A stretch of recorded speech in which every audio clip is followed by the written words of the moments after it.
जैसे ही कोई इसका नाम लेता है, हम सबके सामने किसी ना किसी का चेहरा आ जाता है। एक टाइम था कि कैंसर औरों को होता था, लेकिन पिछले 10-15 सालों में अपनों को होने लगा है। लेकिन ट्रीटमेंट का खर्च अब भी बहुत लोगों की पहुंच के बाहर है। हम सब उन केसेस के बारे में जानते हैं, अक्सर सुनते हैं, जहां लोगों ने अपने इन्वेस्टमेंट्स, अपने एसेट्स, यहां तक कि अपने घर तक बेच दिए to save a loved one. अब कैंसर ना होने की टिप तो मेरे पास नहीं है, लेकिन कैंसर से रिलेटेड फाइनेंशियल ट्रॉमा को अवॉइड करने की टिप जरूर है। हाय, आई एम वानी और इंश्योरेंस के बारे में मैं बहुत ही पैशनेट हूँ। क्यों? क्योंकि ये एक ऐसा एरिया है जो जितना इम्पोर्टेंट है उतना ही मिसअंडरस्टूड भी है। LIC और मैं इस वेब सीरीज के माध्यम से इंश्योरेंस के बारे में कुछ कंफ्यूजन्स दूर करना चाहते हैं। शुरू करें? तो आज की हमारी टिप है कैंसर सर्वाइवल पे, फाइनेंशियली ऑफ कोर्स। सबसे इंपॉर्टेंट चीज जो हमें ध्यान में रखनी है वो है कि हमारे पास बहुत ही लिमिटेड कंट्रोल है इस सिचुएशन में। हम अपनी हेल्थ का अच्छा ध्यान रख सकते हैं, रिस्क फैक्टर्स से दूर रह सकते हैं, लेकिन इसकी कोई गारंटी नहीं कि ये सारे प्रिकॉशंस लेने के बाद भी हम 100% सेफ रहेंगे। हम अपने चांसेस कम जरूर कर सकते हैं, but we can not bring these to zero. आजकल कितनी रिसर्च ऐसी है जो रोजमर्रा की चीजों को कैंसर से लिंक करती हैं, जैसे कि माइक्रोवेव्स, प्लास्टिक बॉटल्स वगैरह वगैरह वगैरह।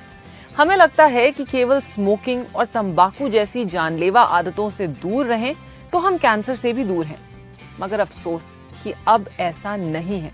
सो इट्स एक्सट्रीमली इंपॉर्टेंट कि हम रेगुलर मेडिकल चेकअप्स कराएं।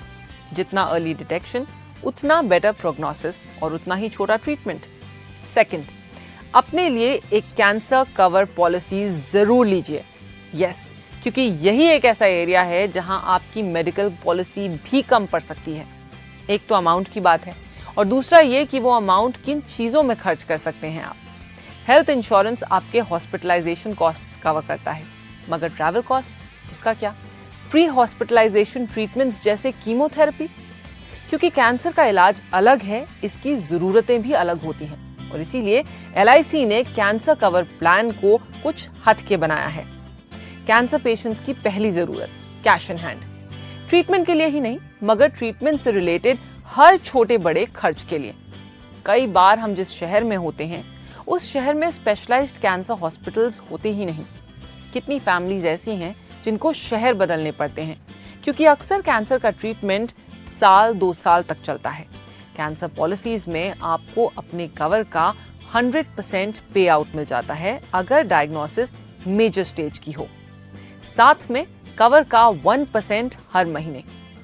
अगर आपका कवर 50 लाख का है तो हर महीने आपको 50,000 मंथली इनकम अगले 10 सालों के लिए।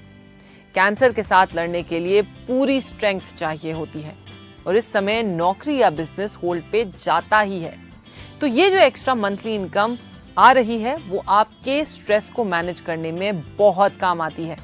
अगर पेशेंट नहीं रिकवर करते तो उनकी फैमिली को ये मंथली इनकम मिलती है जब तक 10 साल नहीं बीतते। अगर कैंसर माइनर स्टेज का है तो आपको अपने कवर का 25% पे आउट मिल जाता है। सो अगर आपके कवर 20 लाख के हैं तो 5 लाख पे आउट, और बाकी अगर कैंसर मेजर स्टेज तक जाता है तब। और ये सब आपके हर महीने के चाय कॉफी के खर्च से भी कम दाम में।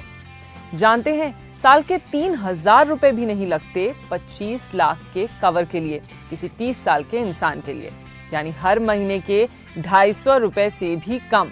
कैंसर कवर फैमिली के किसी बुजुर्ग की तरह ही है, समय आने पर पीछे नहीं हटता और वो सब करते हैं जिनकी जरूरत है बिना किसी कहासुनी के।